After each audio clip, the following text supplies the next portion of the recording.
বাংলাদেশ, পাকিস্তান ও আফগানিস্তানের নাগরিকদের জন্য ভারতের নাগরিকত্ব পাওয়ার নিয়ম আরও কঠোর করল দেশটির কেন্দ্রীয় স্বরাষ্ট্র মন্ত্রণালয়। এখন থেকে ভারতের নাগরিকত্বের জন্য আবেদন করতে হলে এই তিন দেশের নাগরিকদের তাদের পাসপোর্টের বর্তমান অবস্থা স্পষ্ট করে জানাতে হবে এবং একটি বিশেষ ঘোষণাপত্র জমা দিতে হবে।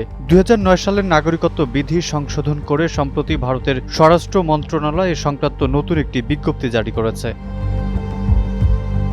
নতুন নিয়ম অনুযায়ী ভারতের নাগরিক হতে ইচ্ছুক কোনো বাংলাদেশি, পাকিস্তানি বা আফগান নাগরিকের কাছে নিজের দেশের কোনো বৈধ বা মেয়াদ উত্তীর্ণ পাসপোর্ট থাকা চলবে না। আবেদন প্রক্রিয়া চলাকালীন যদি কারো কাছে বৈধ পাসপোর্ট থাকে তবে আবেদনপত্রে তার বিস্তারিত তথ্য উল্লেখ করতে হবে। এর মধ্যে রয়েছে পাসপোর্টের নম্বর, পাসপোর্ট ইস্যুর তারিখ, পাসপোর্টের মেয়াদের সময়সীমা।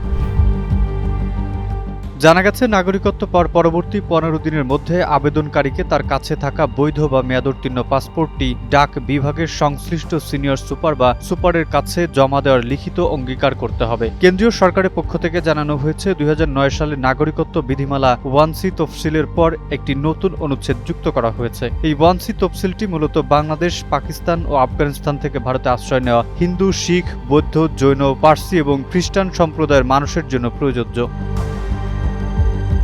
এর আগে 2019 সালে বিতর্কিত নাগরিকত্ব সংশোধনী আইন পাশ করে ভারত সরকার। সেই আইন অনুযায়ী 2014 সালের 31 ডিসেম্বরের আগে পাকিস্তান, বাংলাদেশ এবং আফগানিস্তানের কাছ থেকে নথিপত্র ছাড়া ভারতে চলে আসা অমুসলিম অভিবাসীদের নাগরিকত্ব দেওয়ার প্রক্রিয়া সহজ করা হয়েছিল। এবার সেই প্রক্রিয়ার সঙ্গে যুক্ত হলো পাসপোর্টের এই নতুন নিয়ম।